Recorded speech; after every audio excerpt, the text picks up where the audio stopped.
네, 여러분 안녕하세요. 네, HLB입니다. 코스닥 지수가 많이 내렸는데도 불구하고 HLB는 2.4% 내렸다. 이겁니다. 그죠? 네, 낙폭으로 봐서는 비슷해요. 네, 지수 낙폭으로 봐서는 금요일장에는 HLB나 코스닥 지수나 비슷하게 이제 밀렸어요. 네, 하지만 최근 흐름은 지수하고는 전혀 다르죠. HLB는 이런 모양이고, 그리고 잘 아시다시피 이제 코스닥 지수는 좀 바가지 모양입니다. 네, 그만큼 지금 현재는 HLB가 오히려 이 지수보다 더 좋은 모습을 보여주고 있어서 그 부분을 우리가 중점을 둬야죠. 네. 금요일날 코스닥 지수 내린 만큼 내렸다 해가지고 그것에 뭐 주눅들 필요가 없는 상황입니다. 지금 HLB는 상당히 하방 경직적이죠. 승인이라는 모멘텀이 있기 때문에 많이 밀리지 않고 횡보등락 정도 지수 폭락에도 불구하고 그 정도 패턴을 잘 유지하고 있는 겁니다. 우리가 부정적으로 생각하면 끝이 없어요. 긍정적인 마인드를 가져봐야 되지 않나 이런 생각을 하고 싶고, 우리가 어떤 일정 프레임에 갇힐 필요는 없습니다. 하지만 우리가 지금 추석 연휴 전까지는 6거래일이 남았어요. 그러니까 우리가 이렇게 생각하는 것은 항서제약이 이제 9월 한 21일까지 제출한다고 그랬으니까 그 부분을 가지고 생각하는 거잖아요. 그죠? 네, 여기 그 신문 기사가 아니라 HLB 공식 블로그상으로 다시 한번 보면 일전에 7월 11일 날 공지사항에 그렇게 나왔죠. 서류 제출 일정에 대해서 설명드립니다 해가지고 여기 보시면은 항서는 9월 20일까지 제출하겠다는 의지를 밝혔다. 이렇게 나와 있습니다. 그러니까 우리가 어떤 그 사실관계를 확인할 수 있는 것은 그 공시죠, 공시. 그죠? 근데 이 공시가 만약에 없다고 한다면은 그럼 이제 회사 측 공지를 우리가 그 다음으로 팩트로 봐야 되고, 그리고 이제 신문 기사라든가 이런 것들은 그 밑이죠. 밑입니다. 그러니까 우리가 신문 기사를 봐가지고 어떤 팩트 여부를 판단하는 것보다는 공시나 회사 측의 공지사항, 네, 이런 걸 가지고 팩트 여부를 파악하는 게 좋습니다. 분명히 이제 9월 20일까지 제출하겠다고 했으니까 이 부분에 대한 기대를 할 수 있는 겁니다. 다만 제가 말씀을 좀 드리고 싶은 부분은 혹시라도 이제 9월 20일 항서의 날짜 기준은 이제 9월 20일인데 이게 이제 미국 시간 기준인지 중국 시간 기준인지는 모르겠습니다. 그러니까 되게 9월 20일, 21일 뭐 이렇게 생각을 하고 있는데, 만일 이때 제출을 못한다고 해서 우리가 시간 프레임, 일정 프레임에 갇혀서 HLB를 팔고 나올 그럴 상황은 절대 아니죠, 여러분. 여하튼 제출을 할 거기 때문에 이때 제출이 안 된다고 그래가지고 주가가 급락을 하겠습니까? 그러지 않죠. 승인에 대한 기대감을 갖고 있기 때문에 그런 급락이 나오기는 좀 힘들어요. 그러니까 일단 우리가 9월 20일, 21일 날 서류를 제출을 하는데 너무 이 일정 프레임에 갇힐 필요는 없다. 그렇게 생각은 됩니다. 그러니까 여하튼 제출이 되게 되면은 이르면 11월, 그리고 늦어도 내년 3월에는 승인 여부가 결정이 될 것이다. 막 이런 정도로 느긋한 마음을 좀 가져볼 필요가 있어요. 클래스 1이냐 클래스 2냐 막 이런 거에 너무 얽매이지 말고 결국 최종 목표는 뭡니까? 승인이죠. 승인입니다. 승인만 되면 클래스 1이면 어떻고 클래스 2면 어떻겠어요. 이렇게 좀 여유로운 마인드를 가져보는 게 낫지 않겠나 하는 생각을 좀 말씀을 좀 드려봅니다.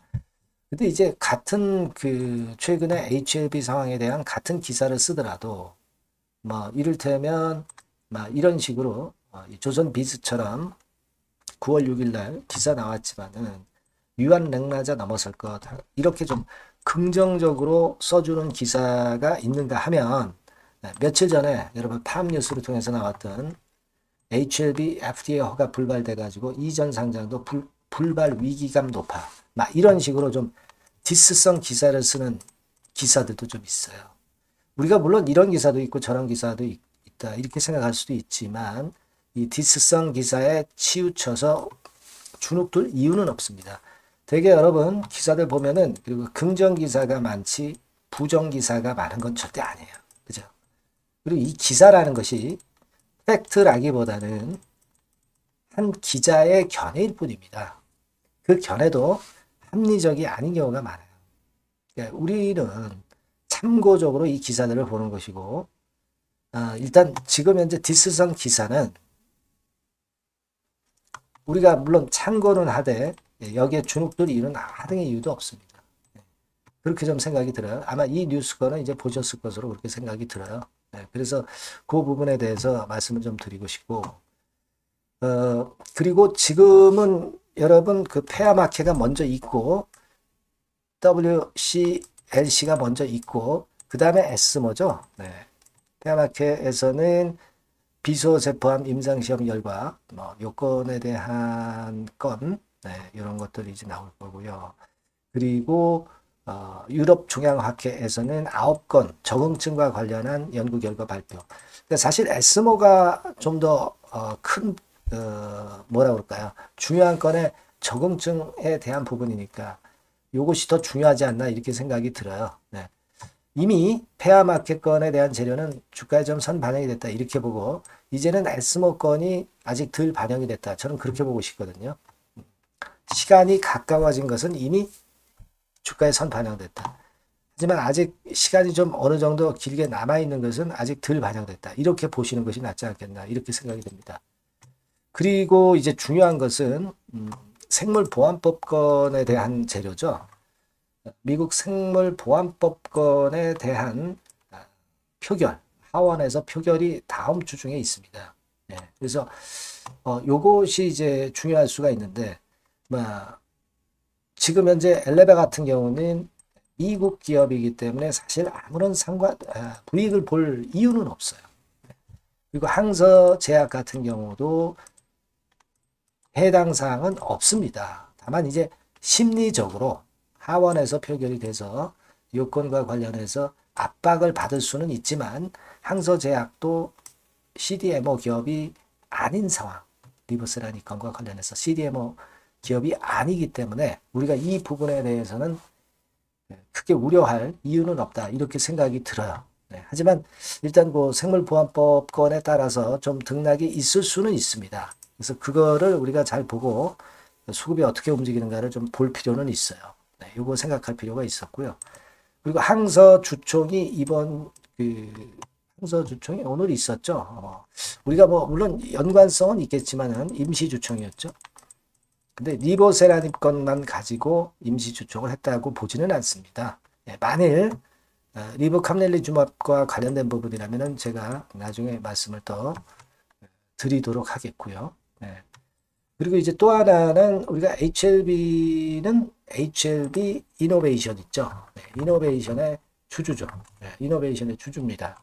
대주주죠. 지금 이노베이션 같은 경우 보시면 주주 구성을 보면은요. HLB가 최대 주주예요. 31% 지분을 갖고 있습니다. 근데 잘 아시다시피 삼각합병을 통해서 HLB I하고 HLB 이노베이션하고 그리고 베리스모 테라퓨틱스하고 삼각합병을 이루게 되죠. 그래서 결국은 HLB 이노베이션이 베리스모 테라퓨틱스 지분을 11%대에서 100%로 이제 인수를 하게 되는 겁니다. 요건에 대한 재료가 나와 있기 때문에 최근에 이노베이션이 좀 움직이고 있고 이노베이션의 최대 주주가 HLB이기 때문에 요건에 대한 메리트도 플러스 요인으로 작용이 될 수 있습니다. 그래서 이노베이션 주가도 HLB 주주라면은 이제 참고적으로 긍정적으로 좀 볼 필요가 있지 않나 이렇게 생각이 들어요. 그 말씀 좀 드리고 싶고요.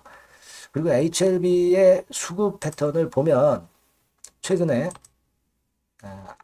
우리가 좀 그렇게 탐탁치는 않지만 외인들이 매매하는 대로 주가도 HLB의 주가도 결정이 되고 있습니다. 그죠?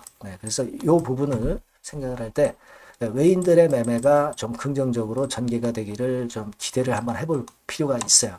미우나 고우나 외인들이 주가를 HLB의 주가를 만들어가고 있기 때문에 이네들의 동향도 앞으로 좀 잘 지켜보고 여기에서 뭔가 우리가 그 영감을 좀 얻어야 될 것 같아요. 네, 아직까지는 그런 입장입니다. 그걸 이제 수급적으로는 이제 봐야 되겠다는 생각을 하고 싶습니다. 네. 자, 그래서 지금 말씀드리고 싶은 부분은 우리가 그 긍정적으로 볼 사안도 많고 한데, 어떤 그 일정 프레임에 너무 갇혀 있다 보면, 그때 일정에 생각했던 재료가 안 나오면, 그러면 이제 실망을 할 수가 있죠.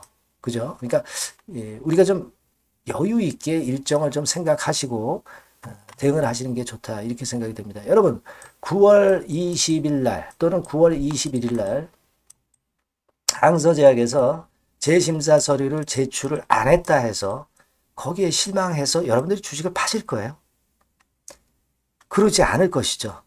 승인 허가까지 보실 거 아닙니까? 그죠? 재허가 승인 여부까지 보실 거 아니에요. 네. 그러실 거 아닙니까? 그렇다면은 너무 시간 프레임에 가둬질 필요는 없을 것이다 라는 생각을 합니다. 중요한 거는 최근에 지수가 좀 어려운데도 불구하고 HLB가 죄송합니다. 긍정적인 패턴을 형성하고 있고 지수보다 훨씬 반대적으로 좋은 모습을 형성해 가고 있다는 것, 그리고 하방 경직성을 보여주고 있다는 것, 그리고 승인 허가는 이르면 11월 달, 늦으면 내년 3월 달에는 나온다는 것. 그러니까 관건은 승인 여부지 클래스 1이냐 클래스 2가 아니라는 거. 이렇게 좀 여유로운 마인드로 대응을 하시는 게 좋을 것 같습니다. 주가 자체도 최근에 움직임이 그래서 하방 경직성 있고 안정적으로 움직이고 있음을 우리가 알 수 있어요. 그렇게 좀 보시면 좋겠습니다. 그리고 HLB와 관련해서 긴급한 얘기나 소식이 있다고 한다면 제가 항상 도움을 좀 드리고 있고요. 미리미리 HLB라고 문자를 주신 분들에게는 갑작스러운 상황에 제가 꼭 정보를 드릴 거예요. 요번에 번호가 바뀌었죠? 네, 요 번호로 문자를 주시면 미래 상황에 대한 대비가 충분히 되실 거예요. 그렇게 말씀드릴게요. 네. 자, 그리고 제가 이번에 9월 달에 매집해서 10월이나 11월 달에 시세를 크게 낼 수 있는 매집주를 소개를 해드린다고 그랬어요. 네, 요거 여러분 매매 잘 하시고 대박 내시기 바랍니다. 네, 지금 말씀드릴게요. 네, 여러분 매집주 말씀을 드리는데 매집주라는 것은 조금씩 모아가서 크게 터트리는 종목이죠. 이번에 제가 매집주를 엄선을 한번 해봤어요. 근데 이 매집주는요, 이번 9월에 매수를 해서 여러분들이 한 달 내지 두 달 내에 시세 폭발 가능성으로 미리 매수하는 겁니다. 미리 매수하는 거라고 생각을 하세요. 그러니까 9월 달에는 너무 시세가 튀면 안 돼요. 9월 달에는 등락을 거듭할 때 우리가 모아가면서 매집을 해서 9월에 미리 모아가서 10월이나 10월, 11월 달에 터트리는 거예요. 그러니까 여러분들이 그냥 지금 사가지고 바로 단타를 한다. 네, 이런 종목을 하실 분들은 이거 손대지 마시고요. 이런 정도의 계획을 갖고 계신 분들, 여기에 동의하시는 분들은 매집주 이거 한번 해보실 필요가 있다 이거예요. 네, 그게 중요한 거죠. 여러분들 뭐 단타 매매한다고 해서 그게 돈 됩니까? 따라다니다가 결국 이제 불나방처럼 이제 타 죽는 거죠. 그러니까 우리는 계획을 세워서 매매를 해야 됩니다. 근데 요번에 제가 말씀드릴 거는 이제 특히 워런 버핏형 조건에 만족이 되는 그런 종목들 중에서 하나를 엄선을 했어요. 여러분들 잘 아시지만은 이 워런 버핏이 실적이 제대로 되거나 큰 꿈이 있거나 네, 이런 종목 아니면은 손대지 않죠. 부실한 잡주 절대 손대지 않습니다. 그러니까 버핏형 조건을 만족한 종목 중에서 엄선을 하는 거예요. 아시겠습니까? 여러분들 이거 버핏형 조건이 뭔지를 아십니까? 뭐 그래도 여러분들 좀 알고 가셔야 되지 않습니까? 매매하더라도 그죠? 네, 그래서 그 제가 말씀을 좀 드리면 뭐 이런 식이죠. 이런 조건에 합치되는 종목이에요. 그러니까 되게 이 실적으로 봐서 예전보다 증가를 하고 그것이 점차적으로 증가를 해 나갈 가능성이 있는 거. 네, 그런 위주로 버핏은 종목을 좀 찾죠. 실적주는. 그래서 요 조건에 합치되는 종목들입니다. 네, 이런 종목들 중에서 뭐 한 20, 30개 될 거 아니에요. 그 중에서 하나를 제가 선택을 했어요. 네. 예를 들면 여러분 어떤 종목이 이제 그런 종목들이 있었냐 하면은 여러분 그 재룡전기라고 아시죠? 네, 재룡전기 같은 경우도 그 조건에 부합하는 그런 종목이에요. 재룡전기 같은 경우도 그래서 이때 이렇게 급등을 한 것이 물론 이제 재룡전기입니다. 이슈도 작용이 됐지만 워런 버핏형 실적 조건을 만족했기 때문에 더 크게 급등을 해서 결국 한 6배 정도 난 거예요. 실적에다가 이슈까지 이제 플러스 돼서 6배 정도 시세를 이렇게 났던 종목이고, 그리고 예를 들어서 보면은 이제 아이패밀리라고 있어요. 아이패밀리 같은 경우도 요것도 그 조건에 부합하는 종목인데 여기서부터 여기까지 시세 터졌죠. 물론 이제 이슈도 가미가 됐지만 결국 그런 식으로 해서 한 서너 배 정도 시세를 냈던 것이 바로 아이패밀리스. 그죠? 네. 그리고 또 하나 예를 들면 여러분들 그 화장품주 중에서 클래시스라고 있죠. 클래시스 같은 경우도 궁극적으로는 화장품주 이제 올랐다기보다 화장품주 섹터에 오름세 영향을 받았다기보다는 여기서 이렇게 오른 것은 단독적인 시세를 낸 거죠. 네, 이게 아까 말씀드린 워런 버핏형 조건에 합치되는 종목이기 때문에 이런 큰 시세를 낸 거예요. 아시겠습니까? 네. 요런 종목들처럼 이번에 여러분들이 그런 종목 중에서 한 종목 정도를 잘 선택하는 게 좋은데, 제가 고심을 하고 이 조건에 합치되는 종목들 중에서 한 종목을 역시 발견을 했어요. 그래서 요거를 제가 설명을 좀 드리려고 하는 겁니다, 여러분들. 네. 자, 주가 수준은요, 요게 그 너무 비싸면 여러분들 또 손 안 나가시죠. 네, 3,000원에서 7,000원 정도의 적정한 낮은 가격대예요. 그래서 여러분들이 관심을 가질 수 있는 그런 정도의 저렴한 주가 수준입니다. 시가총액은 800억 내지 1,700억 범이기 때문에 가볍죠. 네, 가벼운 게 멀리 날아가는 겁니다. 그죠? 우리가 뭐 10%, 20% 먹으려고 들어가는 건 아니잖아요. 그죠? 네, 목표 가격이 현 시세 대비해서 더블 정도를 목표로 하기 때문에 그런 정도라면 좀 가벼워야 된다는 거죠. 네, 그런 측면이고, 제약바이오 헬스케어 섹터입니다. 근데 여러분들이 그냥 꿈만 갖고 있는 제약바이오 헬스케어 종목들은 필요가 없어요. 네, 리스크가 일단 없어야 돼. 그죠? 리스크가 없는 쪽에서 실적이 겸비가 된 거. 아까 워런 버핏형 조건이 이제 바로 그거 아닙니까? 예, 그런 쪽에서 제가 선택을 해봤어요. 유보율 같은 경우도 400 내지 600%대. 높은 건 아니지만 재무적으로 안정되어 있다는 거죠. 타인 자본 많이 안 쓰죠. 부채 비율이 한 40%, 70%대니까. 이런 종목입니다. 그래서 이게 분기 역사상 최대 매출을 기록을 했고요. 금년도 예상 영업이익은 작년에 무려 더블이에요. 네, 더블 정도 예상됩니다. 그렇기 때문에 아까 말씀드린 워런 버핏형 조건에 만족이 된 거고요. 예. 자, 일봉 차트를 보여드리면 이런 식이에요. 네, 이런 식으로 해서 여기를 막 뚫어내려고 그러죠. 근데 너무 직방으로 쭉 가버리면요, 그러면 못 잡아요. 매집이 안 되지. 그러니까 이렇게 등락을 하면서 올라가는 게 좋기 때문에 지금이 아주 좋은 타임이다, 이런 생각 갖고 있습니다, 여러분. 주봉 차트로 보시면 주봉 차트는 이런 모양이에요. 여러분들 뭐 차트 많이 보셔서 아시지만 밑에서 받쳐주고 결국 여기 뚫어내면은 큰 시세 내죠. 근데 여기가 걸리지 않느냐 생각할 수 있는데 실적이 계속 점증하기 때문에 이 고점은 의미가 없어요. 이 고점은 실적이 지금보다 못할 때의 고점입니다. 이건 충분히 뚫을 수 있다고 보셔야 돼요. 자, 요런 유의 종목이라는 거 말씀 좀 드리고 싶고요. 예, 일주일 전부터 외인이 입질이 시작돼서 타이밍이 딱 맞습니다. 그죠? 너무 급하게 매수를 해 나가면 안 돼요. 그죠? 예, 그러면 모아갈 수 없죠. 입질을 시작한다는 얘기는 사고 팔고 한다는 얘기예요. 그러나 약간 사자가 많기 시작하는 그런 조짐이 있다는 얘기입니다. 아시겠죠? 요거 여러분 꼭 잡으셔야 돼요. 네. 매집주라고 꼭 문자를 주신 분들에 한해서 제가 타이밍과 종목명 그리고 앞으로 매수 매도 타임 말씀드릴 겁니다. 요번에 번호가 바뀌었어요. 네. 요 번호로 매집주라고 문자 주시면 제가 최선을 다해서 여러분들을 끝까지 케어를 할 겁니다. 아시겠죠? 네. 꼭 성투하시기 바랍니다.